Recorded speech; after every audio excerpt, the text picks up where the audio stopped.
महादेव ने दर्शन किए और महाराज श्रृंगी बजा करके लाला को प्रसन्न कर दियो। सब ब्रजवासी ने महादेव से कही बाबा अब मत जाओ, अब तो आप यहीं रह जाओ। और तब से आज तक बंधुओं जहां कहीं भी हमारे ब्रज में ठाकुर जी ने लीला की, हर स्थान पर महादेव विराज गए। वृंदावन में श्री गोपेश्वर महादेव, नंदगांव में श्री आशेश्वर महादेव, गोवर्धन में श्री चकलेश्वर महादेव, मथुरा में भूतेश्वर महादेव, जहां जहां ठाकुर जी ने लीला की हर स्थान पर महादेव विराजमान हो गए। और किस लिए? दो भावों से विराजमान, एक तो लाला का दर्शन, लीला का दर्शन, और दूसरा लाला की रक्षा, कहीं कोई अला बला नहीं आवे। ऐसे हमारे महादेव हमारे ब्रज में विराजे। ठाकुर जी अब 3 महीना के है गए, और जैसे ही 3 महीना के भये तो लाला ने प्रथम करवट लई, और जैसे ही करवट लई तो करवट उत्सव मनाया गया। वो कहा भाई भैया लाल जी ने आज नंद के लाला ने करवट लई है, बताओ। करवट उत्सव मनाया गया। उसी में सक्टासुर नाम का दैत्य आया। भगवान ने पाद प्रहार करके एक सकट को यानी कि बैलगाड़ी को उड़ा दिया, उसी के ऊपर सक्टासुर बैठा था, उसका वध हो गया। सक्टासुर का वध करने के बाद कथा आती है, अब भगवान धीरे धीरे 1 वर्ष के हो गए, 1 वर्ष के लालजी हो गए। लेकिन अभी तक ठाकुर जी का नामकरण संस्कार नहीं हुआ। क्यों नहीं हुआ? क्योंकि सांडिल्य मुनि जो कि कुल पुरोहित हैं नंद बाबा के, वो जानते हैं कि ये जो इनके पुत्र हैं ना, ये इनके नहीं है, ये वसुदेव और देवकी के पुत्र हैं। और भैया वसुदेव देवकी के कुल पुरोहित जो हैं वो गर्गाचार्य जी हैं, उनके द्वारा होना चाहिए, परंतु स्पष्ट कह नहीं सकते, भेद खुल जाएगा। तब सांडिल्य मुनि ने गर्गाचार्य जी से जाकर के बात की और कहा देखिए आपके यजमानों के बालक हमारे यजमानों के घर पल रहे हैं, परंतु ये भेद किसी को बताना नहीं है। इसलिए मैं चाहता हूं कि आप ही किसी बहाने गोकुल जाओ और नंद बाबा आपसे प्रार्थना करें तो आप ही बालकों का नामकरण कराओ। गर्गाचार्य जी ब्रज में पधारे हैं, गोकुल में आए हैं। ये बात जानकर के नंद बाबा बोले भैया ये बढ़िया समय है, गर्गाचार्य जी से ही नामकरण करा लो। और उनसे प्रार्थना की कि महाराज हमारे पुत्रों का नामकरण कर दो। तब गर्गाचार्य जी ने दोनों पुत्रों का नामकरण किया है। दोनों मैयाओं को लगा ये हमारे कुल पुरोहित तो है नहीं, नामकरण करने आ गए, पता नहीं गलत सलत नाम रख गए तो मैयाओं ने गर्गाचार्य जी की परीक्षा लेने के लिए बालकों की अदला बदली कर ली। यशोदा जी अपनी गोद में बलराम जी को लेके बैठी हैं और रोहिणी मैया अपनी गोद में कन्हैया को लेके बैठी हैं। गर्गाचार्य जी ने नामकरण करना प्रारंभ किया। सबसे पहले बड़ी बहू यशोदा जी की गोद में बैठे बालक को जैसे ही देखा, गर्गाचार्य जी बोले अयम ही रोहिणी पुत्रो।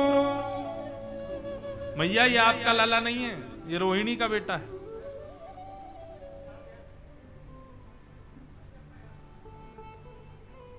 ये रोहिणी का बेटा है। रमयन श्रुहिदो गुणै आख्यास्यते रामति बलाधिक्यात् बलम विदु। मैया ये आपकी गोद में जो ये बालक लेटा है ये रोहिणी का बेटा है। यशोदा मैया बोली साचो है बाबा, सब जानता है, बता दिया। क्या नाम रखें इसका? बोले कि भैया जैसे राम जी ने अपने कुल मर्यादा का पालन किया वैसे ये बालक भी अपने कुल मर्यादा का बड़ा पालन करेगा, इसलिए मैं इसका नाम राम रखता हूं। पर बल की अधिकता होने की वजह से बल इसमें बहुत होगा, शेषनाग के समान बल होगा, इसलिए लोग इसको बलराम कह करके पुकारेंगे। बोल बलराम जी महाराज की। रोहिणी मैया की गोद में बैठे ठाकुर जी को जैसे ही देखा, वर्णन करते हैं रसिक जन संत जन की गर्गाचार्य जी की समाधि लग गई। भगवान को देख करके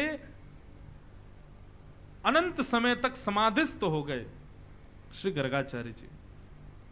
क्यों? इसके पीछे बड़े कारण बताए जाते हैं। परंतु एक रसिक जन का मैं भाव सुन रहा था, बोले भैया ठाकुर जी की सेवा में जड़ चेतन सब जाना चाहते हैं, जरूरी नहीं चेतन ही भगवान की सेवा करना चाहते हैं, जड़ भी भगवान की सेवा करना चाहते हैं। कैसी सेवा? बोले कि भैया गर्गाचार्य जी की जीभ पर हिंदी वर्णमाला के सारे अक्षर प्रकट हो गए और सब प्रकट होकर के गर्गाचार्य जी से जिद करने लगे, नहीं नहीं हमसे नाम रखो, हमसे नाम रखो ठाकुर जी का, हमको सेवा में भेजो, हमारी सेवा स्वीकार करो। तो गर्गाचार्य जी सोच रहे हैं किस अक्षर से नाम रखूं भगवान का। तब अंततो गत्वा गर्गाचार्य जी ने सबको सुख देने के लिए, सारे अक्षर रो रहे थे, तो सबसे कहा बहुनी संति नामानी, हिंदी वर्णमाला में जितने अक्षर हैं मैया उतने अक्षरों से आपके लाला के नाम होंगे, हर अक्षर से एक नाम होगा आपके लाला का। मैया बोली ऐसा मत करो, हमको आ ई कह के नहीं पुकारना लाला को, कोई एक नाम दे जाओ। बोले मैया ठीक है तो मैं एक नाम रखता हूं, आपका लाला कभी पीत वर्ण का हुआ, कभी श्वेत वर्ण का हुआ, कभी रक्त वर्ण का हुआ, इस बार ये श्याम वर्ण का है, इसलिए इसका नाम मैं रखता हूं इदानिम कृष्णताम गतः। श्याम वर्ण को ही कृष्ण कहते हैं, आपके लाला का मैं नाम कृष्ण रखता हूं। बोलो बाल कृष्ण लाल की। भगवान का नाम कृष्ण रखा गया। बंधुओं, ठाकुर जी का रंग, इसके पीछे बड़ी बातें चलती हैं रसिक जनों में, कैसा है ठाकुर जी का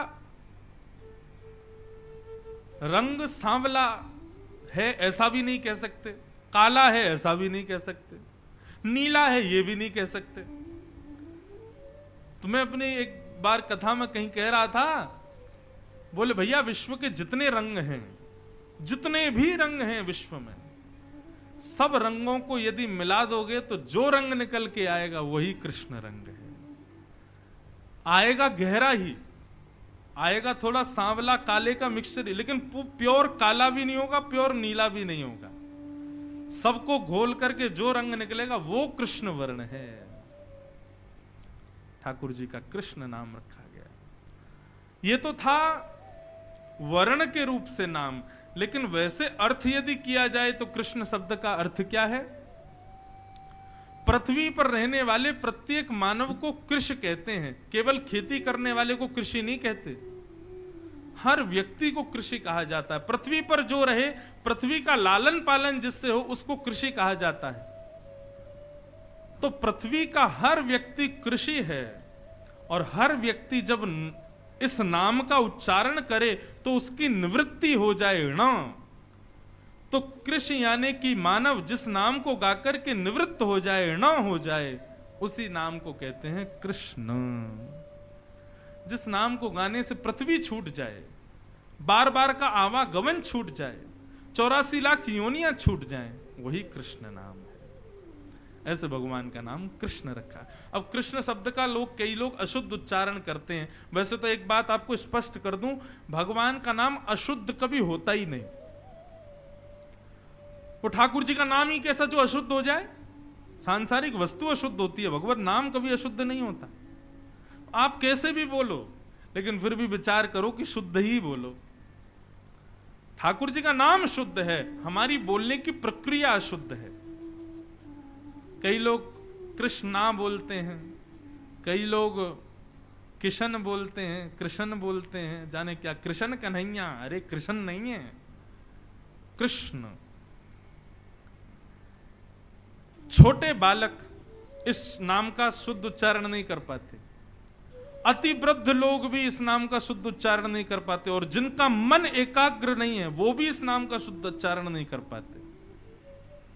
शुद्ध उच्चारण कर देंगे तो सदगति नहीं हो जाएगी, इसलिए सदगति उसी को ही मिलती है, वही शुद्ध उच्चारण कर पाता है जिसने सत्संग किए हो, वैष्णव संग किया हो। नहीं तो आप लोगों से पूछ लीजिए, कृष्ण नाम का शुद्ध उच्चारण नहीं कर पाते, कोई अनुस्वार बिंदी या कोई मात्रा अधिक लगा ही देते हैं। तो भगवान नाम क्या रखा गया? कृष्ण। भगवान का मधुर नाम कृष्ण रखा गया। ठाकुर जी का नाम अब जब से कृष्ण रख दिया, तब से तो ठाकुर जी को मैया कृष्ण से संबंधित जितने भी भाव हैं उनसे बुलाती है। कन्हैया बोलती हैं, गोपाल बोलती हैं, गोविंद बोलती हैं, लाला को विविध विविध नामों से पुकारती हैं। एक दिन लाला जिद करने लगे, रात में सोते नहीं हैं हमारे लाल जी। मैया सुलाती है, खूब लोरी सुनाती है, ठाकुर जी बार बार उठ करके कभी कुछ मांगते, कभी कुछ मांगते, कभी कुछ मांगते हैं। आज ठाकुर जी कह रहे हैं, चंद्र खिलौना ले हूं सुमैया मोरी, चंद्र खिलौना ले हूं मैया मोरी। अच्छा, मैया ने तो लोभ में दिखाया कि इसको देख करके लाला सो तो भी जाएगा, लेकिन लाल जी तो जिद करने लगे, मैया ये कहाँ है? बोले ये चंद्रमा है लाला, रात की अंधेरा हो रहा है, यशोदा मैया लोरी सुना रही है। छगन मगन मेरे लाल को आजा निदिया आ। हमारे पूज्य पिताजी बड़े भाव से गाते हैं इसको। अब सुलाना थोड़ी है, अब तो उठाना है, गिरिराज जी उठाएंगे। कहीं लाल जी सो गए, लाल जी के संग 50-60 श्रोता भी सो गए, लोरी का पद नहीं गाएंगे हम। ठाकुर जी कह रहे हैं, मैया चंद्र खिलौना ले हूं सुमैया मोरी, चंद्र खिलौना ले हूं सुमैया। सब लोग गाओ संग में, चंद्र खिलौना ले हूं सुमैया मोरी, चंद्र खिलौना ले हूं सुमैया। मैया बोली, लाला तू तो बात बात पे जिद करे, अरे मैं तू को दिखा रही कि देख कैसो चंद्रमा खिलौना, कैसो चंद्रमा है, अब तो तू जिद करने लगो, चाहिए चाहिए, अभी ना दूंगी, बाद में दूंगी। ठाकुर जी बोले, मुझे तो अभी चाहिए। सुमैया ने कहा कि एक परात में जल भर दियो, खिड़की में रख दी, वहां में चंद्रमा को प्रतिबिंब दिखने लगो। मैया बोली, देख लाला चंद्रमा आ गयो। ठाकुर जी देखने लगे, अरे मैया ये तो हमारे कमरा में आ गो। बोले, हाँ लाला देख हमारे कमरा में आ गो। इतने में लाल जी ने हाथ मारा, पानी जैसी छलका सोई चंद्रमा गायब। ठाकुर जी फिर रोने लगे, मैया कहाँ चलोगो, चंद्रमा मुझे तो चाहिए। मैया बोली, लाला देख अब जिद मत करे, सो जा चुपचाप। ठाकुर जी बोले, मैया यदि तेने मुझको चंद्रमा नहीं दियो तो मैं देख पता कहा करूंगा। बोले, कहा करेगो? बोले, जय हो लोट अब ही धरन पे, जय हो लोट अब ही धरन। मैं धरती पे लेट जाऊंगा अभी। छोटे से कन्हैया की कैसी जिद, मैया मैं धरती पे लेट जाऊंगा। तेरी गोद ना आए हूं सुमैया मोरी, तेरी गोद ना आए हो सुमैया। दर्शन करो नन्हे से लाल जी की कैसी लीला। मैया से कह रहे, मैया मैं जमीन पर लेट जाऊंगा, तेरी गोद में ना आऊंगा फिर। मैया बोली, सुन ले लेट जा, वैसे ही कारो है, कोई देखे ना है तो को मैंने एक आध सुंदर बनाए दूं, तेरा श्रृंगार कर दूं, मोर पंख आदि लगा दूं, लेकिन तू माने ना है, या धरती में ही खेलवा तो कुछ, जा लेट जा जा, और मट्टी लग जाएगी और बुरा हो जाएगा, फिर और कोई ना देखेगा तो को। ठाकुर जी बोले, याते तो मैया मान नहीं रही। सो दूसरी बात ठाकुर जी कहते हैं, मैया यदि तेने मोकू चंद्रमा नहीं दियो तो सुरभि को पे पान न करी हो, सुरभि को पे पान न। मैया मैं गैया को दूध ना पीऊंगा, यदि तेने चंद्रमा नहीं दियो कल से मेरा दूध पीनो बंद, मैं दूध पीनो छोड़ दूंगा। और बेनी सिर ना गुथे हूं सुमैया मोरी, बेनी सिर ना गुथे। ये जो तू मेरे बालन को ऐसे कंगी कर करके छोटी सी चुटिया बना देना मैया, तो ते अपने बाल नहीं कड़वाऊंगा मैं। मैया बोली, ना पीवे को दूध तो मत पीवे, पत्रो दुबरो है जाएगा, आंख गड्ढान में चली जाएंगी, कोई ब्याह ना करेगा तो ते। और रही बात तू मुझे कंगी नहीं करवावे, मत करवावे, जुआ पड़ जाएंगी, पकड़ के तो ले जाएंगी जमुना जी में फेंक देंगी। ठाकुर जी बोले, मैया जुआ पड़ जाएंगी? बोले, हम बे कंगी ना करवावे को तो ऐसे ही होगो। ठाकुर जी बोले, या बात तो नहीं मान नहीं मैया, कहा करूं? सब ठाकुर जी कह रहे हैं अच्छा ठीक है, नहीं देगी चंद्रमा? मैया बोली ना दे रही। ठीक है, तो फिर कल मैं गोकुल में घोषणा करूंगा। बोले कहा घोषणा करेगो? बोले हो तो पूत में नंद बाबा को, हो तो पूत में नंद बाबा को, तेरो सुत न कहे हूँ सुमैया मोरी, तेरो सुत न कहे हूँ सुमैया। मैया मैं कल घोषणा में कल गोकुल में घोषणा कर दूंगा। बोले कहा घोषणा करेगा? बोले सबंत जाके कह दूंगा भैया आज के बाद मुझको यशोदा को लाला मत कहियो। क्यों? मैं यशोदा को लाला ना हूं, मैं तो केवल नंद बाबा को लाला हूं। वही मेरे बाबा है, वही मेरी मैया है, तू मेरी मैया ना है आज ते। जैसे ही ठाकुर जी ने कही मैया कल मैं घोषणा कर दूंगा तू मेरी मैया नहीं, तो मैया के हृदय में थोड़ी कोलाहल होने लगी। मैया गई, लाला को उठा करके गोद में उठा लियो।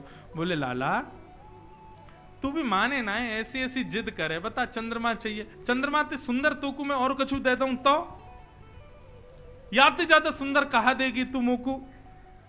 तब मैया कह रही हैं आगे आओ बात सुन मेरी, आगे आओ बात सुन मेरी, बलदेव हूं ना जने हूं सो लाला मेरे बलदेव। लाला एक बात बताऊं, गोपनीय बात है। ठाकुर जी पहले तो आ नहीं रहे थे गोद में। बोले ऐसी बात है जो तो को बलदाऊ से छुपानी है। सोई ठाकुर जी आगे बैठ गए। बोले कहा बात है बताइयो मैया। दाऊ दादा है मत बताइयो, बलराम है मत बताइयो। बोले हाँ मैया नहीं बताऊंगा, जल्दी बता कहा बात है। कितने सीधे ठाकुर जी। तब यशोदा मैया कह रही हैं हस समझावत कहत यशोदा, हस समझावत कहत यशोदा, तुकु नई दुल्हनिया दे हूं सो लाला मेरे, नई दुल्हनिया। लाला तू या चंद्रमा के पीछे रो रहे हो, या चंद्रमा तो सुंदर, या चंद्रमा तो गोरी, या चंद्रमा तो ज्यादा प्रकाश देवे वाली, तेरे काजे सुंदर सी दुल्हन लेके आऊंगी मैं। लाला के तो नेत्र बंद है गए, ख्वाबन में दुल्हन आ गई। बोले अरे मेरी मैया तेने कैसी सुंदर बात करी। तेरी सो मेरी सुन मैया तेरी, तुरंत सिर पे हाथ रख दिया मैया के। मैया तो तेरी सौगन तू मेरी बात सुन ले अब तू। मैया बोली कहा बात है बता। मैं अवही बिहावे जय हूं सो मैया मोरी, अवही बिहावे। मैया तू मेरे श्रृंगार कर, मैं अभी जाऊंगा ब्याह करवे। मैया बोली कहां मर जाऊं यहाँ ते, अभी चंद्रमा मां करो, अब रो रो कि मुझको बहू लाओ। नंद बाबा आए, बोले भैया का है को इतनी रात है कि लाला सो क्यों नहीं रो? बोले पहले चंद्रमा के लिए रो रो, अब रो रो कि मुझको बहू चाहिए। अब तो लालजी रोज पूरे दिन तो भूल जाते हैं, जैसे ही रात में सोने का समय आता मैया तक, मैया तू बहू नहीं लाई है अभी मुझको, कब लावेगी मुझको बता। ठाकुर जी की ऐसी बात सुनकर के सूरदास जी कह रहे हैं सूरदास है कुटिल बराती, सूरदास है कुटिल बराती, गीत सुमंगल गए हूँ सुमैया मोरी, गीत सुमंगल गए सुमैया। अब तो लाल जी को जब समय मिलता तभी मैया तक, मैया कब ला रही है बहू, कब ला रही है बहू, बहू कब लावेगी? मैया बोली भैया लाला हैवे पे मैया के मन में आवे कि लाला कब बड़ो और या को ब्याह करूं। हमारा तो लाला ही ऐसा है, अभी ते रट लगा रखी कब बहू लावे। मोह तो ऐसा लगे ना नंद बाबा कि ये उम्र होन देगो, बात पहले ही ब्याह कर लेगो। ये तो ऐसो ब्याह को रसिक नन्हे से गोपाल जी की मधुर मधुर लीलाएं हैं, और इन सब लीलाओं को सुनकर के कहकर के बंधुओं नेत्र प्रेम आश्रुओं से भर जाते हैं। और एक बात कहूं, इन लीलाओं को सुनकर के प्रेमाश्रु यदि नेत्रों में आ जाएं तो यही समझना नन्हे से लाला ने अपनी उंगलियाते आपको छुयो है, तभी आपके नेत्र अश्रुओं से भर रहे हैं। बाल लीला बड़ी मधुर है ठाकुर जी की। ठाकुर जी अब हो गए 3.5 वर्ष के, और महाराज अब तो चोरी करने लगे, घर घर जामे जाकर के चोरी करें। क्यों चोरी करें, उसके पीछे कारण है। कारण यह है कि भैया कंस ने पूरे गोकुल में प्रतिबंध लगा रखा है कि कोई भी व्यक्ति गायों का दूध घी दही अपने घर नहीं रख सकता, रखेगा तो उसको आकर के मथुरा बेचना पड़ेगा। जैसे हम लोग आज टैक्स जमा करते हैं सरकार को, ऐसे कंस के समय पर टैक्स था, गौरस ले जा करके मथुरा में जमा करो। तो मथुरा के लोगों को गाय नहीं पालनी पड़ती थी, गोकुल के लोग गाय पालते थे और सारा गौरस ले जाकर के मथुरा के लोगों को दे देते थे। ये टैक्स था उस समय पर। आजकल हम लोग सरकार को डांटते हैं इतना टैक्स बढ़ा दिया है, लेकिन कंस का टैक्स तो बहुत खतरनाक था। हर घर में कम से कम 100 गाय अनिवार्य थी। 100 गाय से कम आप रख नहीं सकते, इसीलिए नाम गोकुल था। गौ यानी गाय, उनका जो कुल है वो गोकुल। और नंद बाबा के यहां तो 9 लाख गायें थी, और उनसे होने वाला गौरस 90% गौरस ले जा करके मथुरा देना पड़ता था। तुम्हारे परिवार में कितने भी लोग हों, इससे कोई मतलब नहीं, 10% से ज्यादा रख नहीं सकते। मतलब 100 गायों का यदि 100 घड़ा दूध होता था तो केवल 10 घड़े दूध ही रखने की अनुमति थी, बाकी सब देना पड़ता था। ठाकुर जी को जब यह बात पता चली, भगवान बोले, अरे गैया हमारी, मक्खन हमारो, घी हमारो, दूध हमारो, खावे को वो कंस राक्षस। ग्वाल बालन से बोले ये हम सहन नहीं करेंगे। ग्वाल बाल बोले लाला तू कछु कहते रहे, हम कछु कर ही ना सकें। क्यों? कंस के यहां से हर दिन सिपाही देखने आते हैं कितना घड़ा दूध बचा के रखा है। तो भैया कहीं सिपाहियन को ज्यादा दिखाई दे जाए तो सिपाही बहुत मारे कोड़े बरसा में। ठाकुर जी बोले तो इसका क्या उपाय है? भगवान बोले अभी हम 3.5 वर्ष के, हमारी बात कोई सुनेगा तो है नहीं, लेकिन जब तक हम बड़े हो तब तक हम प्रतीक्षा करेंगे नहीं, नहीं तो कंस की तो आदत बन जाएगी। ठाकुर जी बोले देखो सामग्री यदि सही सलामत होगी तो देनी पड़ेगी मथुरा जाके, लेकिन सामग्री अगर चोरी हो जाए तो?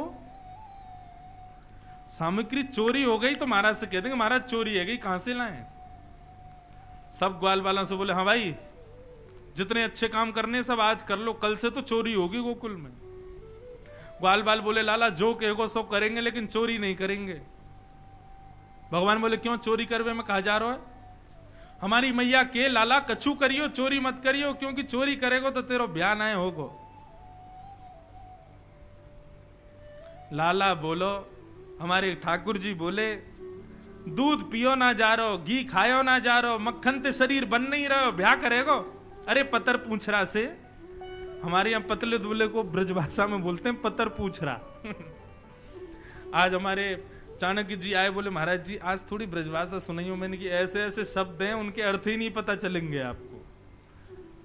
अरे लाला पतर पूछ रहा से, शरीर तेरो बनो ना है और ब्याह करवे जावेगो, और तुम्हें इतनी दिक्कत है चोरी करवे थे तो एक काम करो अपनी दूसरी मंडली बना के तुम लोग अलग रहो, मैं और दाऊ दादा चोरी करेंगे। ग्वाल बाल सब बोले लाला दूर मत करे, तू जो कहेगो सो करेंगे लेकिन खुद से दूर मत करे। तो भगवान बोले देव वचन करोगे चोरी? सब बालक बोलो लाला जो तू कहेगो सब करेंगे। बोले सारे अच्छे काम आज कर लो, कल से चोरी होगी।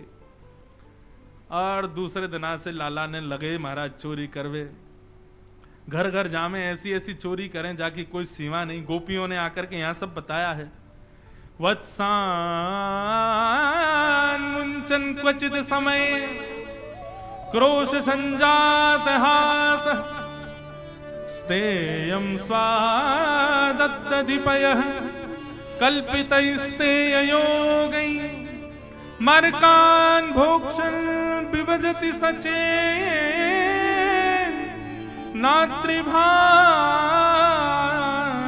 भिनत्ति द्रव्यालाभे सग्रह कुपितो यात्युपक्रोशतो काम। ठाकुर जी कैसे चोरी करते हैं? गोपियां जाकर के यशोदा मैया से शिकायत कर रही हैं। बोले मैया तुम्हारे लाला ने चोरी करना शुरू कर दिया है। मैया बोली लाला चोरी करे? काहे की चोरी करे भैया? कौन के गहना चुरा लिए, कौन के रतन चुरा लिए? नहीं नहीं नहीं नहीं मैया, गहने रत्नों की चोरी नहीं करता, तो मक्खन की चोरी। मैया पहले तो हंसी, बोले तुम लोगों पे कोई और काम ना है? नेक मेरे नंद भवन के पीछे जाके देख लो, 9 लाख गायें हैं मेरे यहां। ऐसा बताते हैं कि भैया जब ठाकुर जी प्रकट हुए थे उस समय नंद बाबा के यहां घी के कुएं थे, घी के कुएं, कोई कमी नहीं थी नंद बाबा के यहां पर। यशोदा मैया बोली चोरी वो करे जो अभाव में रहवे। हमारे लाला के काजे मक्खन की कमी नहीं, घी की कमी नहीं, दूध की कमी नहीं, छाछ की कमी नहीं, वो तुम्हारे यहां जाके चोरी क्यों करेगा? सब गोपियां बोली मैया हम यही बात से तो आश्चर्यचकित हैं कि लाला चोरी क्यों करे। मैया बोली देखो तुम लोग ना बहकावे में आकर के मुझसे कह रही हो, अब लाला को कोई कमी तो है ना, एक काम करेगा तुम्हारे घर आ जावे, अपनी गोद में बैठा ले करो, अपने हाथ से माखन खिला दे करो, नहीं करेगो चोरी। छोटो बालक के चंचल स्वभाव है वाको। गोपी बोली मैया आपको क्या लगता हमने ये किया नहीं होगा? हमने एक बार आपके लाला को गोदी में बिठाया और हाथ पांव जोड़ के कही लाला चोरी मत करे कर, ले देखिए बढ़िया धोरी गाय को मक्खन लाई हूं, ले मेरे हाथ से खा ले। तो मुंह खोल के खायो और मक्खन खा करके बोले भाभी सांची पूछे तो चोरी वारे में ही स्वाद आवे, ये प्रेम ते खवा रही है या हमको स्वाद ना आ रहा है? टेढ़ों से मुंह करके ऐसे बोल जाए, अब बताओ कहा करें हम? वाकई स्वभाव में चोरी आ गई मैया, तुम मानो मत मानो। यशोदा मैया बोली तुम लोग एक काम करे करो, मटकान को अंधेरे में रख दे करो, लाला अंधेरे ते डरे, मैंने डरा रखो कि हवा रे अंधेरे में जावे ना है। एक गोपी बोली मैया आपने अपने लाला को पद्मराग के कंगन पहना रखे हैं, सूर्य के प्रकाश पड़ते ही वो चमकन लगे और उनकी चमक बहुत देर तक रहे, तो आपको लाला सूर्य में ऐसे मणि अपने कंगन उनको चमका के फिर अंधेरे में जावे, सब दिखे बाकू। मैया बोली ऊंचे छींके पे टांग दे करो, छोटो से लाला कैसे चढ़ेगो? एक गोपी बोली आपसे लाला, आपको लाला बहुत बढ़िया नशे नहीं बनानो जाने, 5 ग्वाला नीचे, 4 ग्वाला उनके ऊपर, 3 ग्वाला उनके ऊपर, सबके ऊपर तुम्हारो लाला। और मैया सर्व भी इतने बढ़िया ते करे, मक्खन निकाल के पहले नीचे वारे इनको देवे, और जब नीचे वारे इनको पेट भरतो भयो ऊपर आ जाए तब स्वयं पावे। और एक गोपी बोली मैया न्यो ना आए कि लाला मक्खन खत्म कर दे, छोटे छोटे ग्वाल बाल नेक नेक से इनके पेट एक एक 2 हाथ में इनके पेट भर जाएं, तो ऐसी ऐसी दया ना करें कि बच्चे भाई मक्खन को छोड़ जाएं। तो बोले नात्री भांडम भिनत्ती, मां मटका को फेंक और जाए नीचे। और एक तो बड़ा चतुर है वो मधुमंगल, बोले वो क्या करे? बोले वो जैसे हम गोबर को चौका लगावे ना, ऐसे मक्खन को चौका लगा जाए कोने कोने में, ताकि घर वाले आमेंगे सोई पैर रखते ही रिपट जामे, सबन के सिर टूटे, हाथ पांव टूट जाए। भैया तुम्हारे लाला को आशे चोरी करनो भी है और सब गोकुलवासी को लंगड़ो करनो भी है, हाथ पांव तोड़ रखे हमारी सास ससुरन के आने सब अपने अपने घर की बात आके सुना रही हैं। और यशोदा मैया आश्चर्य में सुन रही है, मेरे पास आवे तब तो ऐसो सीधो बन के रे, ये लीला करे बाहर जाके। मैया सोच रही थी, तभी एक गोपी बोली मैया एक बात और कहें। बोले कहा चोरी ना करने दें तो भी आफत, चोरी करने दें तो आफत है ही है, चोरी अगर नहीं करने दें, बहुत बहुत बहुत प्रावधान कर दें कि भैया लाला भीतर नहीं आ सके तो भी दिक्कत है। मैया बोली क्यों, तो क्या दिक्कत है? बोले यदि कोई गोपी ने ऐसो कछु व्यवस्था कर दी कि लाला चोरी नहीं कर पायो, तो वह घर में फिर कोई चैनते रह ना सके। बोले क्यों? बोले आपको लाला हृदय पे ले जाए बात है, और सब सखंत के आज या घर में चोरी नहीं कर पाए, हम कितने भी प्रयास कर लिए लेकिन सब में विफल है गए। ये घर के लोगों ने हमारो आज को भोजन मारो है, कल इनको भोजन हम मारेंगे। सो दूसरे दिना हम लोगन के उठवे थे पहले ही आ जाएं घर में। और का करके जामे, बोले छोटे छोटे बालकन को नोच के भाग जाएं, हमारी बछड़ान ने खोल के भाग जाएं, गैयान ने यमुना जी के किनारे छोड़िया में। एक गोपी बोली, मैंने ऐसा प्रावधान किया कि लाला चोरी नहीं कर पायो। तो जरूरी नहीं है क्रोध में ही सबके यहां ऐसी व्यवस्था, किसी किसी के हंसते भय जामे। दूसरे दिन मेरे यहां आए, मैंने कह दी लाला कल चोरी नहीं कर पायो, चाहे कितनों चतुर हो, मेरे यहां तो एक मक्खन नहीं ले पायो तू। बोले भाभी जी कल वास्तव में हमारो मन ही ना हो चोरी करवे को, आप तो कहा आप तो कछु कर लो, हम तो फिर कर जाएंगे, आपके आंखन के नीचे से चोरी करके जाएंगे। मैंने की लाला चल अब बात मत बनावे, जल्दी नहा धो के आ जा। तो मोते बोले काई को नहा धो के क्यों आऊं? बोले आज तेरे भैया को जन्मदिन है, सत्यनारायण भगवान की मैंने कथा रखी है, पंजीरी बूझ रही हूं, कथा होएगी फिर पंजीरी बांटूंगी। तो मेरे सामने ऐसे खड़ा हो गया, बोलो वैसे सही पूछे भाभी तो तू मेरी पूजा कर ले, सांचो सत्यनारायण तो मैं ही हूं, ए झूठे मूठे सत्यनारायण की पूजा काय को करे मेरी कर ले।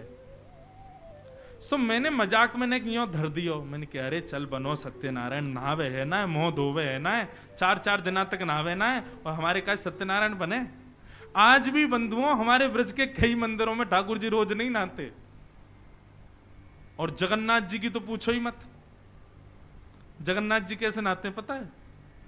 जगन्नाथ भगवान के सामने बड़े बड़े शीशे रख देते हैं, और शीशे में जब जगन्नाथ जी दिखते हैं तो शीशों में पानी डालते हैं, जय जगन्नाथ, नहा लिए जगन्नाथ भगवान। बताओ, ये तो स्नान है जगन्नाथ जी को। श्रीनाथ जी में नाथ द्वारा में तो गिनती के साल भर में 3 या 4 बार ही स्नान होता है। स्नान पूर्णिमा को होगा, जन्माष्टमी को होगा, और एकाद उत्सवों पे होता है। बाकी के दिन तो गीले कपड़े से केवल पहुंचते हैं ठाकुर जी को। छोटो लाला है ना, सर्दी लग जाएगी, चल नहा धो के आ, बने सत्यनारायण। मैया जन कहां ते कुत्ता के 2 पिल्ला ले आयो और ले जा करके मेरे सत्यनारायण भगवान के सिंहासन पर बिठा दिए, और जाते जाते मुझे बोलो भाभी ने अपने सत्यनारायण को दर्शन तो कर लियो। मैं दौड़ करके गई तो देखी सत्यनारायण चतुर्भुज नारायण भगवान की मूर्ति, और दोनों तरफ कुत्ता के पिल्ला। परमानंद दास को ठाकुर लायो पिल्ला घेर। ऐसी ऐसी लीला करे। और एक गोपी ने तो ऐसी बात कह दी, बोली मैं हनादि निवास्तो। बोले किसी के यहां क्या किया क्या किया क्या किया मुझे नहीं पता, लेकिन मेरे यहां जो किया वैसा किसी के यहां नहीं किया होगा। मैया बोली कहा, बोले मैया 3-4 बार चोरी कर ली लाला ने, तो मैंने ऐसी व्यवस्था कर दी कि लाला भीतर आ ही नहीं पायो। तो तिरछी नजर करके बोलो भाभी तेने हमारो हक मारो है, कल तेरो हक हम मारेंगे, कल तेरे घर में चूल्हो जल नहीं पावेगो। तो बोले कहा कियो फिर? बोले सवेरे सवेरे भोर में ब्रह्म मुहूर्त में सबरे ग्वाल बालन के संग आयो, और चूल्हा के चारों तरफ सबन ने धोती उतार के और सबरो काम कर दियो। परम पवित्र रसोई घर को महाराज अत्यंत पवित्र कर गए ठाकुर जी। मैं हनादि निवास्तो। मैया ने सिर पकड़ो, ये मेरो लाला करे? बोले हाँ मैया तुम्हारो लाला करे। अंत में श्री सुखदेव जी महाराज कहते हैं, परीक्षित हंसने लगे। सुखदेव जी बोले परीक्षित ये सब बातें सच नहीं है। बोले तो फिर? बोले गोपियां कुछ तो सच बोल रही हैं और कुछ जबरदस्ती लगा के बोल रही हैं। क्यों? ताकि मैया गुस्सा करे, और गुस्सा करके लाला पर क्रोध करेगी तो उस समय डरते भय लाला को मुख देखने में आनंद आवेगो। या हमारी गोपियां जबरदस्ती झूठ बोल रही हैं। मैया को क्रोध आयो, मैया ने बुलायो लाला को। लाला निकर करके आए, पलना में सो रहे ठाकुर जी। जैसे मैया की आवाज सुनी, अपनी आंख मीड़ करके ठाकुर जी छम छम छम चलते भय आए। इतनी सारी गोपीन को देख के डर गए, मैया के पीछे छुप गए। मैया बोली अरे लाला ये सब गोपी तेरी ऐसी ऐसी शिकायत करी, सब बताया मैया ने। ठाकुर जी के मुखमंडल पर रोने जैसी आकृति बन गई, आंखों से आंसू गिरने लगे। मैया से बोले मैया तेरी सौगंध खा के कह रहा हूं, मुझको ये ना पता इन गोपीन के घर कौन सी गली में, सब झूठ बोल रही है ये। मुंह पे चोरी को इल्जाम लगा रही हैं, सबरी गोबर चोटती हैं, एक दूसरे के गोबरन को चुरा ले और मुंह पे इल्जाम लगा रही हैं।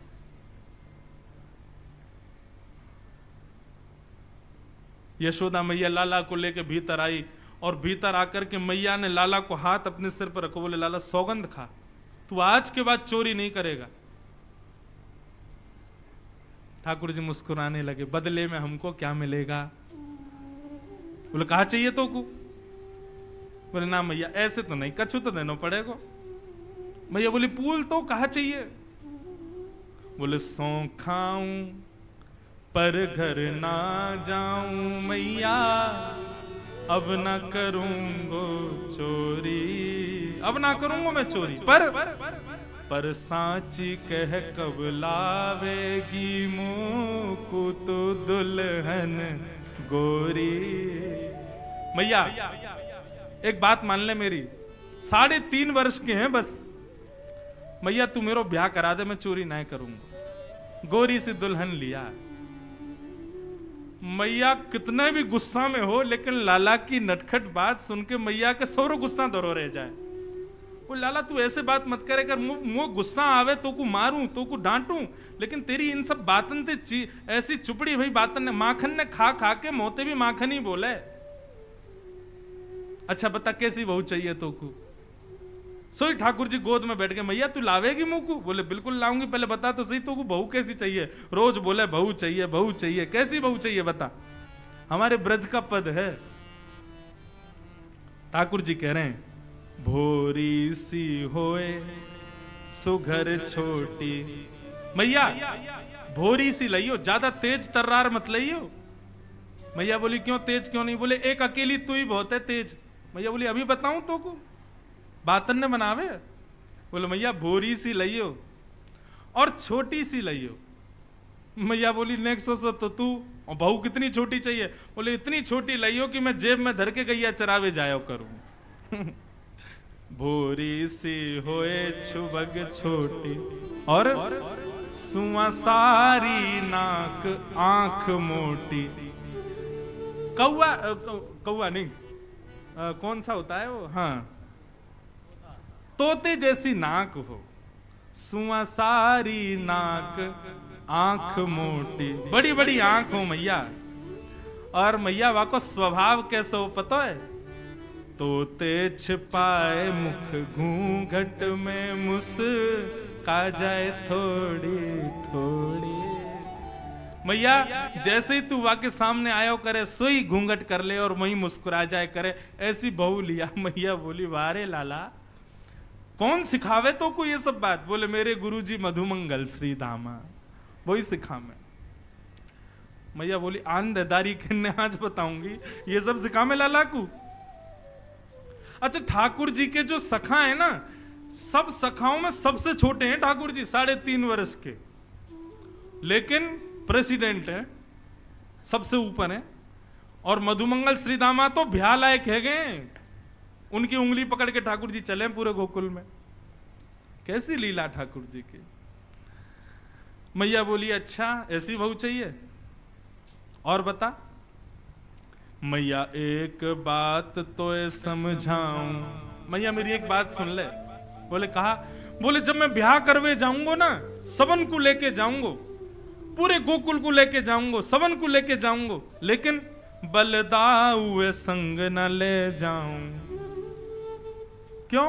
या दादा ने कहा बिगाड़ो तेरो, या बलराम में क्यों ना लेके जाएगा तू? बोले क्योंकि ये गोरो है और मैं कारो हूं। कहीं मंडप में बैठी भाई बहू को मन या पे आगो तो, और कहीं माने मेरी जगह बरमाला भैया को पहना दी तो, और मैं तो बहुत रोऊंगा। और मैया ये तो इतना चतुर और है, कहीं मेरो ब्याह है भी रहे होगो, कहीं मेरे भामर परऊ रहे होंगे, फेरा चलो रहे होंगे, सो आके याने अगर यूं कह दी लाला हुआ आगो, तो मैं तो भामर छोड़ के भाग जाऊंगा।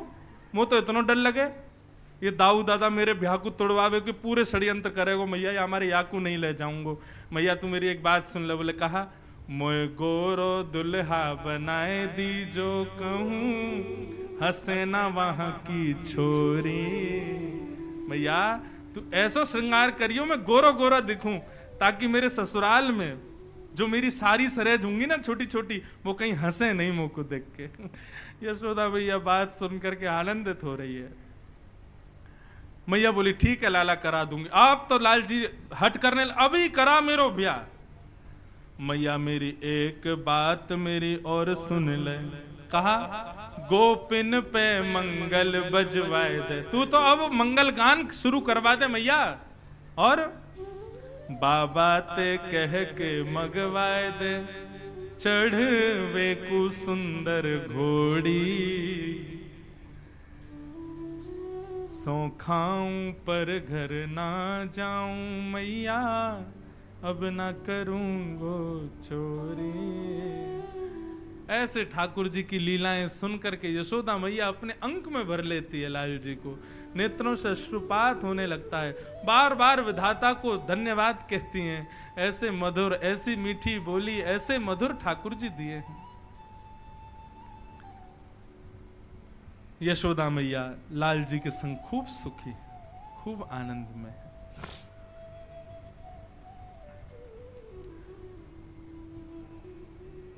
ठाकुर जी धीरे धीरे न और बड़े भय। एक दिन ठाकुर जी ने यशोदा मैया की परसास के जमाने की मटकी फोड़ दी। मैया ने लाल जी उखल से बांध दी। आज तो ना रोटी मिलेगा ना पानी मिलेगा, कछु नहीं मिलेगा, बंद हो रहे हैं यहीं पे। पूरे विश्व को बांधने वाला आज मैया की भक्ति से बंध गए ठाकुर जी। तभी वहां नंद भवन में दो वृक्ष यमलार्जुन के खड़े थे, उनके बीच से ठाकुर जी निकलने लगे तो ठाकुर जी का स्पर्श करते दोनों वृक्ष गिर गए और कुबेर के पुत्र दोनों प्रकट हो गए और प्रकट होकर के भगवान की स्तुति गाने लगे। वाणी गुणानुकथने श्रवणौ कथाया, हस्तौ च कर्म सुमनस्तव पादयोर्न, स्मृत्यां शिरस्तव निवास जगत प्रणामे, दृष्टि सतां दर्शनेस्तु भवत्तनूनाम्। दोनों ने प्रकट होकर के भगवान की प्रार्थना की, हे नाथ कृपा कर दो, हमारी वाणी आपके गुणानवाद गाए, कान आपकी कथा सुने, आंख दर्शन करें, सर्वांगीण इंद्रिय आपकी सेवा करें, नाथ ऐसी कृपा कर दो। दोनों को भगवान ने मुक्त कर दिया। भगवान खुद बंधे हैं लेकिन कुबेर के पुत्र दोनों को मुक्त कर दिया, नलकूवर और मणिग्रीव। भगवान खुद भी बंधन में हैं लेकिन फिर भी मुक्त करते। वृक्षों की गिरने की आवाज आई, सब दौड़ करके गए, उखल से ठाकुर जी को निकाला। यशोदा मैया ने अंक में भर लिया और मैया रोते हुए नंद बाबा से बोली, अब मैं गोकुल में अपने लाला को नहीं रखूंगी। जा दिन से आयो, कोई ना कोई पीड़ा मेरे लाला पे आ रही है, चलो कहीं और। तब नंद बाबा के छोटे भैया ने बताया, बोले एक नया कानन मेरी दृष्टि में है, एक नया वन मेरी दृष्टि में है। कौन सा? बोले वृंदावन धाम की। और सब ब्रजवासियों के साथ ठाकुर जी वृंदावन जाने। ठाकुर जी वृंदावन आकर के निवास करने लगे। वृंदावन आकर के भगवान ने कई लीलाएं की। अघासुर का वध किया, ब्रह्मा का मोह दूर किया। सब ब्रजवासियों के साथ लीला करते हैं। वेणु गीत के माध्यम से समस्त गोपियों को अपने सुंदर रूप का आस्वादन कराया। कालिया नाग का मर्दन करके यमुना को विष के प्रभाव से बचाया। सब गोपियों पर अनुग्रह किया, मथुरा की गोपियों पर भी अनुग्रह किया। इस प्रकार सब कथाएं हैं, बहुत विस्तार हो जाएगा। तो अब हम सीधे गोवर्धन उत्सव की ओर चलें। सब गोपी और सब ग्वाल वालों पर कृपा करते हुए ठाकुर जी अपनी लीला कर रहे हैं। अब ठाकुर जी पौगंड अवस्था में आ गए। 6-7 वर्ष की आयु ठाकुर जी की हो गई। गैया चराने के लिए ठाकुर जी जाते हैं, लौट करके आते हैं तो आज सुगंध, देसी घी की सुगंध पूरे गोवर्धन में। ठाकुर जी भैया ब्रजवासियों से पूछने लगे, भैया कहाँ बनना है? इतनी देसी घी की खुशबू काई को आ रही है, कहाँ बना रहे हो? सब लोग कहाँ कर रहे हो? सब ब्रजवासी बोले, लाला अपनी मैया से जाके पूछ। ठाकुर जी गए, यशोदा मैया से बोले, यशोदा मैया बोली बाबा से जाके पूछ। नंद बाबा से बोली, बाबा आप तो बताओ ये सब 56 भोग कायकू बनाए जा रहे हैं? नंद बाबा बोले, लाला हम सब किसान हैं ना ब्रजवासी, और किसानन को देवता इंद्र है। हम साल भर में एक बार 56 भोग बना करके इंद्र की पूजा करें, वहां से इंद्र प्रसन्न रहवे। तो जब बारिश करनी होवे तभी करे, जब ना करनी होवे तब ना करे, और ओला वृष्टि से हम बचे रहें, हमारी फसल वसल सब बढ़िया बनी रहे, खेती क्यारी में कोई व्यवधान नहीं आवे, इसलिए हम इंद्र को मनाते हैं लाला। ठाकुर जी बोले, अच्छा तो मतलब खेती में सहायक इंद्र देवता है? बोले हाँ। और बोले, बाबा कहीं सूर्य नाराज है गए हो और सूर्य ने संकल्प ले लियो कि अब मैं प्रकट ही नहीं होऊंगा, तो हमारी खेती कैसे होगी? बिना सूर्य के प्रकाश के खेती हो जाएगी? बाबा बोले, लाला ना सूर्य के प्रकाश के बिना तो नहीं होगी। और यदि आप सोचो इंद्र को ही आप प्रसन्न कर रहे हो, सूर्य नाराज है के चले गए, कहीं पवन देवता नाराज है गए, बोले मैं बहूंगा ही नहीं, मैं आज के बाद आऊंगा ही नहीं, पवन नहीं आई तो हमारी खेती बाड़ी होगी? नहीं। मान लो आप इंद्र को ही प्रसन्न कर रहे हो, वरुण देवता नाराज है गए, जल ही का संचार नहीं होगा, जल ही नहीं डालेंगे तो क्या हमारी खेती बाड़ी होगी? सब बोले, लाला तू सही सही बता ना, कहा कहना चाह रहा हो? बोले, मैं ये कहना चाह रहा हूं कि भैया यदि इंद्र को प्रसन्न करने के लिए हम पूजा करते हैं तो बाकी के भी देवता हैं, 33 करोड़ देवता हैं, सबकी पूजा करो। ये उन लोगों के लिए उत्तर है जो कहते हैं हमारे हिंदू वैदिक सनातन धर्म में इतने देवता किसको पूजें? सुनो, भगवान खुद बता रहे हैं। बोले, पिताजी अकेले इंद्र को ही क्यों पूजना, सबको पूजो, शनि को भी पूजो, चंद्रमा को भी पूजो, सूर्य को भी पूजो, वरुण को भी पूजो। हमारे हिंदुओं में तो इतने देवता, वृक्ष भी देवता है, इसको भी पूजो। और पिताजी यदि सबको पूजते जाओगे तो 33 करोड़ हैं, पूजते रहो, जीवन निकल जाएगा, लेकिन देवता पूरे नहीं होंगे। लाला तू कहनो का चाहे? बोले, मैं ये कहना चाहूं, जड़ में पानी डालवे से वृक्ष हरो भरो होवे, पत्तान में पानी डालवे से वृक्ष हरो भरो ना होवे। वृक्ष पर पत्ते तो लाखों हैं, लेकिन जड़ में जल डालने से पूरा वृक्ष हरा भरा हो जाता है। ऐसे ही 33 करोड़ देवता हैं, लेकिन इन समस्त 33 करोड़ देवताओं के मूल आधार हैं श्रीमन नारायण, विष्णु, वही नारायण हैं। शंख चक्र गदा पद्मधारी चतुर्भुज नारायण ही आधार हैं, उनकी पूजा करो। ब्रजवासी बोले, लाला अब्बा नारायण को खोज में हम कहां जाएं? बोले, अरे वही साक्षात नारायण विष्णु हमारे ब्रजमंडल में गोवर्धन के रूप में विराजमान हैं, चलो गोवर्धन उनकी पूजा करो। उनकी पूजा करोगे तो सब देवता खुश हो जाएंगे। ब्रजवासी बोले, इंद्र की इतने वर्षों से चली आई पूजा बंद होगी तो इंद्र नाराज तो होगा, और इंद्र नाराज हो गए तो सबको बहा देगा, सबको डुबा देगा। भगवान बोले, चिंता क्यों कर रहे हो आप? जिनकी शरण में जा रहे हो उनके बड़े लंबे लंबे हाथ हैं, वो सबकी रक्षा करेंगे, चलो सब गोवर्धन। और सब ब्रजवासी ठाकुर जी की बात मान करके श्री गोवर्धन की ओर प्रस्थान कर रहे हैं। 56 भोग सजाए सबने, 56 भोग लेकर के सब श्री गोवर्धन पहुंचे। श्री गोवर्धन नाथ के सन्मुख 56 भोग सजाए, अभिषेक किया, अभिषेक करके पंचामृत अभिषेक आदि करके 56 भोग आदि सब धराए। गोवर्धन परिक्रमा लगा करके सब ब्रजवासी आए। सब बोले, लाला तेरो देवता तो प्रकट भयो नहीं। बोले, प्रार्थना करो। सब ब्रजवासी प्रार्थना कर रहे हैं।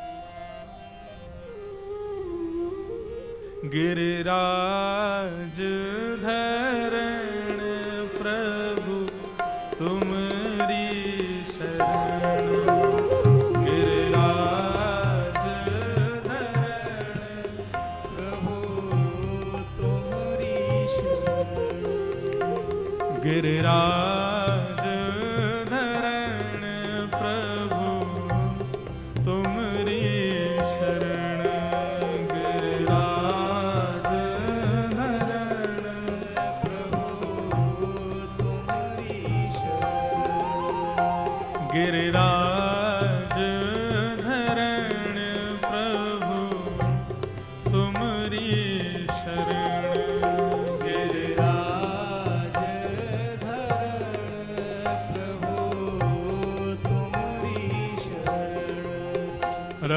लाज हमारी श्री गोवर्धन,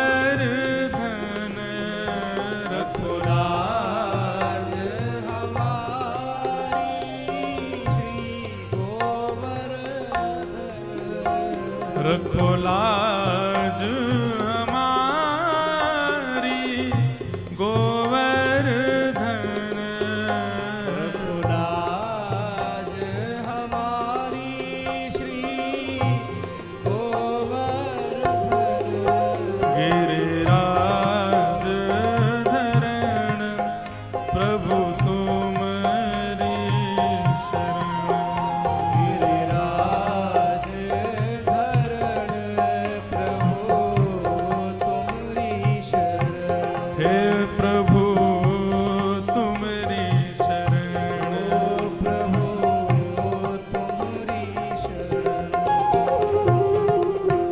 बंधुओं, श्री गोवर्धन नाथ वासियों ने 56 भोग लगाए, आंख बंद करके सब प्रणाम करने लगे। जैसे ही नेत्र खोल करके देखे तो एक रूप से तो ठाकुर जी नीचे ब्रजवासियों के पास खड़े हैं कृष्ण बन करके, और दूसरे रूप से 4 भुजा वाले देवता बन करके गिरिराज पर्वत पर प्रकट हो गए। लाओ ब्रजवासियों भोग, लाओ ब्रजवासियों भोग, लाओ ब्रजवासियों भोग। सब ब्रजवासी अपने अपने घरन की सामग्री लेकर के दौड़े। अरे लाला, ये तो प्रकट है गए। बोले देखो मैंने कही ना प्रकट है जाएंगे, जाओ खवाओ। सब ब्रजवासी अपने घर से ठाकुर जी मोहनथार लाए, बोले लाओ खवाओ। सब अपने हाथन से खवा रहे हैं, कोई पूड़ी खवा रहा हो, कोई मोहनथार खवा रहा हो, कोई जलेबी खवा रहा है। 56 भोग पवाए सबने, सबके हाथों से गिरिराज जी ने स्वीकार किया। बंधुओं, हमारे पूरे भारत में एकमात्र ऐसे श्री गोवर्धन नाथ हैं जिनको कोई भी जाकर के अपने गले लगा सकता है। एकमात्र ऐसे ठाकुर जी हैं जिनका कोई भी स्पर्श कर सकता है। हर मंदिर में प्रावधान है पुजारी के अलावा कोई नहीं, लेकिन हमारे गोवर्धन में तो सभी पुजारी हैं। जो चाहे जहां चाहे वहीं पर तिलक करो, पूजन करो, अर्चना करो, और गले लगाओ, बात करो, परिक्रमा करो, सबके लिए सुलभ ठाकुर हैं श्री गोवर्धन नाथ। सब ब्रजवासियों के हाथ से भोग लगाया। मधुमंगल लाला ते बोलो लाला एक बात बताइए, गोवर्धन नाथ को तोते चेहरा बहुत मिल रहा है, बिल्कुल तेरे जैसा लग रहा है। ठाकुर जी बोले तू नहीं जाने, हम दोनों एक ही गैया को दूध पी में, और एक ही गैया को दूध पीवे की वजह से हमारा चेहरा मिले। मैं गैया चरावे यही गोवर्धन पर्वत पे आऊं ना, तो मेरी एक गैया को दूध ये बाबा पी जाए गोवर्धन नाथ, या हमारे हम दोनों को चेहरा 100।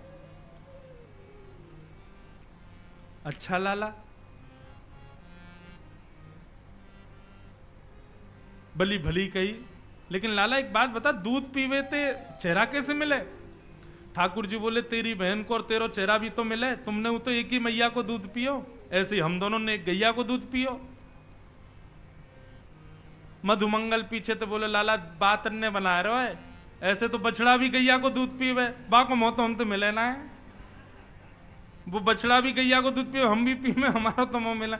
बंधुओं, मैं अपनी कथा में कहा करता हूं और इस विषय को आप स्वीकार करो, ब्रजवासी इसलिए प्रिय हैं ठाकुर जी को क्योंकि ब्रजवासी बड़े भोले हैं, बड़े सीधे हैं, सीधी सीधी बात करते हैं। ज्यादा चतुराई ब्रजवासियों में है नहीं, और चतुर लोग ठाकुर जी को प्रिय नहीं। इसलिए भैया सीधे बनो, ज्यादा चतुराई मत लाओ अपने अंदर। चतुर बनोगे तो संसार के प्रिय हो जाओगे। अरे भाई इसका दिमाग बड़ा तेज है, कुछ भी कहो तुरंत उत्तर देता है, कुछ भी कहो तुरंत प्रावधान कर देता है, कुछ भी कहो तुरंत व्यवस्था। ये ज्यादा चतुर लोग संसार को प्रिय होते हैं, भगवान को प्रिय नहीं होते। हमारे लाल जी के प्रिय बनना चाहते हो तो सीधे बनो, भोले बनो, चतुराई को भीतर मत आने दो। सब ब्रजवासी आनंद से गिरिराज जी को उत्सव मना रहे थे। इतने में ही इंद्र को पता चल गया, मेरी पूजा बंद कर दी, गड़गड़ करके बादलों को भेज दिया। आकाश से सांबर तक मेघ गिरने लगा। जैसी वर्षा हुई सब ब्रजवासी भागे। ठाकुर जी बोले चिंता मत करो, गोवर्धन नाथ की शरण में चलो। सबने श्री गोवर्धन नाथ को प्रणाम किया और ठाकुर जी ने अपनी दोनों भुजाओं से गिरिराज पर्वत को एक तरफ से उठा करके और नीचे अपना एक भुजा से उठाया और अपनी एक अन्य उंगली पर धारण कर लिया। 7 कोस लंबे चौड़े गिरिराज पर्वत को 7 वर्ष के बाल कृष्ण ने अपने नख पर धारण कर लिया। बोलो गिरवरधारी गोपाल की। सब ब्रजवासियों से बोले आ जाओ आ जाओ आ जाओ, सब खड़े हो जाओ। छतरी खड़ी हो गई है, मानो गिरिराज जी को छतरी बना लिया ठाकुर जी ने। सब ब्रजवासी जाकर के खड़े हो गए, सबने अपनी छड़ी लगा ली। शेषनाग ने बाहर से बांध बना लिया। सुदर्शन चक्र आकाश में घूमने लगे। अगस्त मुनि एक कोने पर बैठ करके जलपान करने लगे। इस प्रकार ब्रजवासियों की रक्षा की। सब ब्रजवासियों ने अपनी अपनी छड़ी लगा ली। बोले लाला उंगली नीचे कर ले। ठाकुर जी बोले उंगली नीचे कर ली तो गिरिराज जी आ जाएंगे।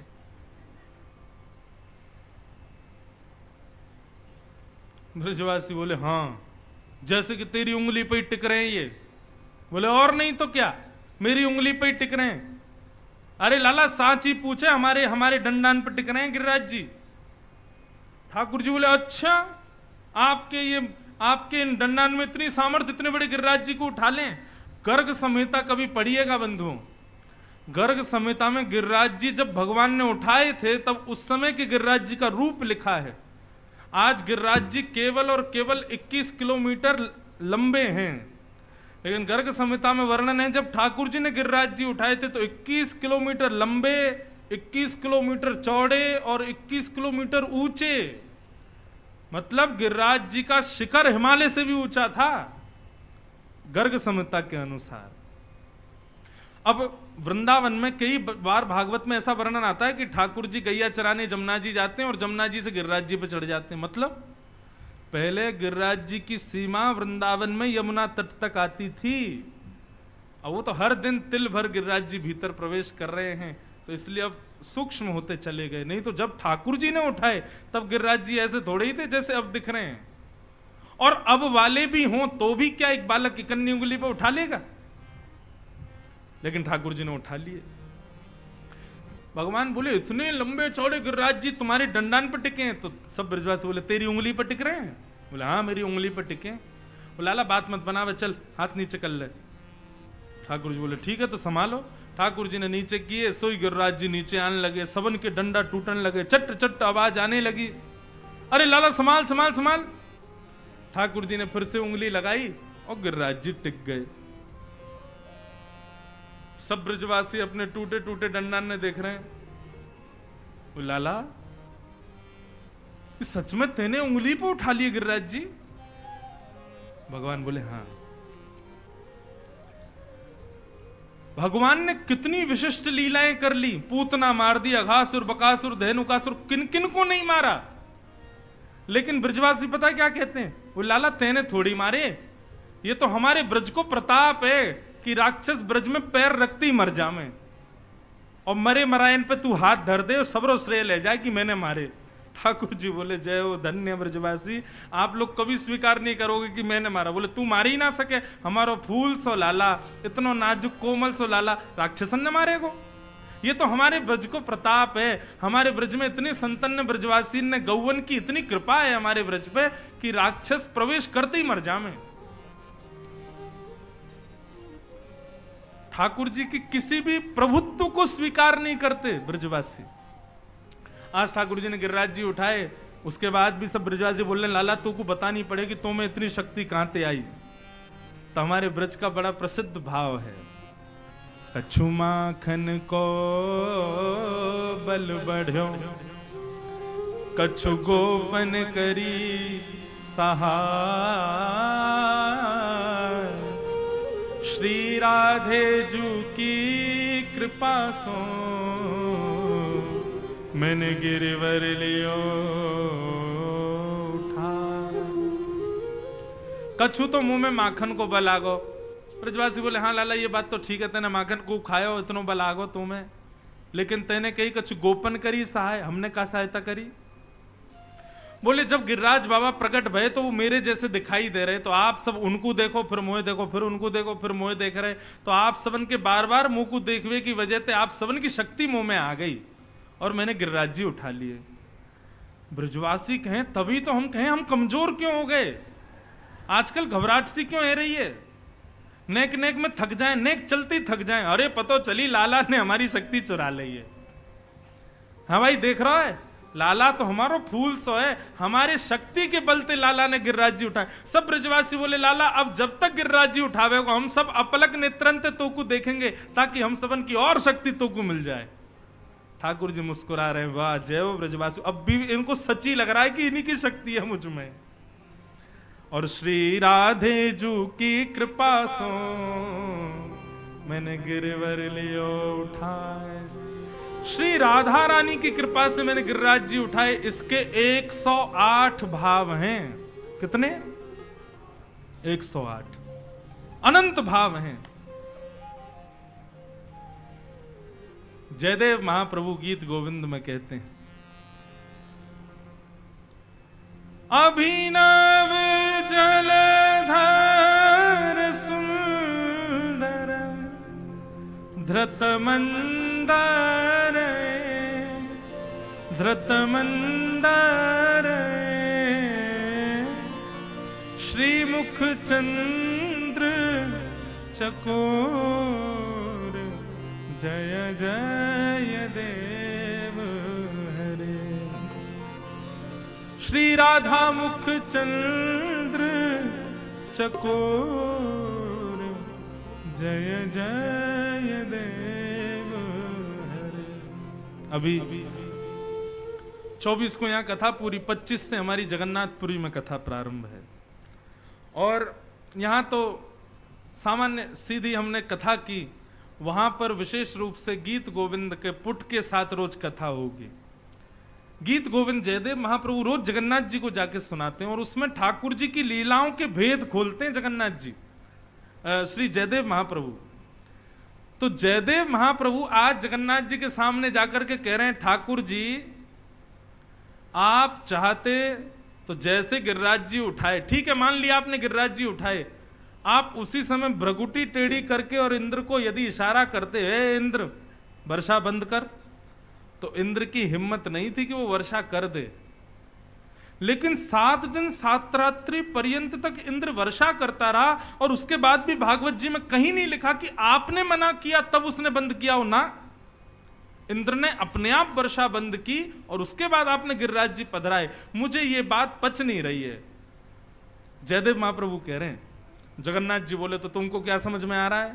बोले हमको तो ये समझ में आ रहा है, श्री राधा मुख चंद्र चकोर। ठाकुर जी आपने जब गिरिराज जी उठाए 84 कोस के सारे ब्रजवासी वहां आ गए, सब लोग बिल्कुल एक से एक चिपक करके खड़े हैं, इतनी जगह भी नहीं है कि दूर दूर खड़े हो सकें, और सब आपको घेर करके खड़े हैं।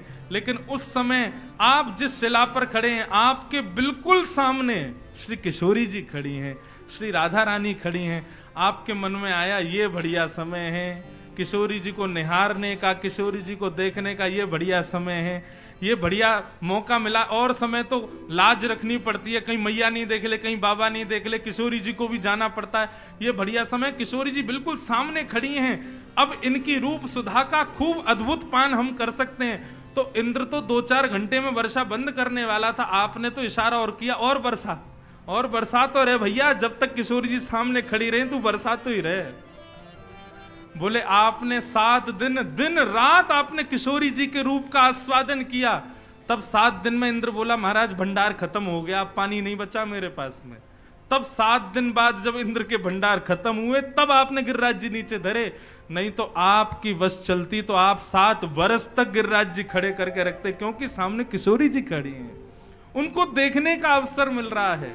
श्री राधा मुख चंद्र चकोर। अच्छा आप कहोगे महाराज जी ये तो एक व्यक्ति का भाव है, ये प्रमाणित कैसे कि ये सत्य है? ये सत्यता का इसलिए है क्योंकि गीत गोविंद में जयदेव महाप्रभु जय जगदीश हरे यही गाते हैं, पद गाते हैं। तो पद में क्या कहते हैं? जय जगदीश। जगन्नाथ भगवान का एक नाम जगदीश भी है, जय जगदीश हरे। लेकिन आज जब जयदेव महाप्रभु बोले श्री राधा मुख चंद्र चकोर, श्री किशोरी जी को देखने के लिए आपने 7 दिन धारण किया, तो आज जय जगदीश हरे बोलने से पहले जगन्नाथ जी बोल पड़े, जय जय देव हरे। वाह जयदेव, तुम बिल्कुल सही कह रहे हो। जिस बात को वेद व्यास जी नहीं पकड़ पाए, जिस बात को सुखदेव जी नहीं लिख पाए, उस बात को जयदेव महाप्रभु ने लिख दिया। वास्तव में बंधुओं, ये जो गिरधर छवि है ना, ये जो श्रीनाथ जी है ना, ये छवि ठाकुर जी की सबसे मनोहर छवि है। क्यों? क्योंकि इसमें ठाकुर जी सदैव नेत्र नीचे करके रखते हैं। क्यों नीचे करके रखते हैं? इसके कई भाव हैं। लोग कहते हैं कि भगवान कह रहे हैं जो मेरे चरणों में मैं उसी को देख रहा हूं, लेकिन मेरा भाव कहता है, ठाकुर जी कह रहे हैं मैं सबन को देखवे को ना खड़ा हूं ऐसे, मेरे सामने जब श्री जी आएंगी मैं तभी नेत्र ऊपर करूंगा, उनको देखवे के काजे में नीचे खड़ा हूं। बोले श्री जी को लाओ तब उनको देखूंगा मैं। बोलो गोवर्धन नाथ की, गिरिराज धरण की, छटा तेरी तीन लोक से न्यारी है। गोवर्धन महाराज छटा तेरी तीन लोक से न्यारी है। गोवर्धन महाराज छटा तेरी तीन लोक से न्यारी है। गोवर्धन महाराज छटा तेरी तीन लोक से न्यारी है।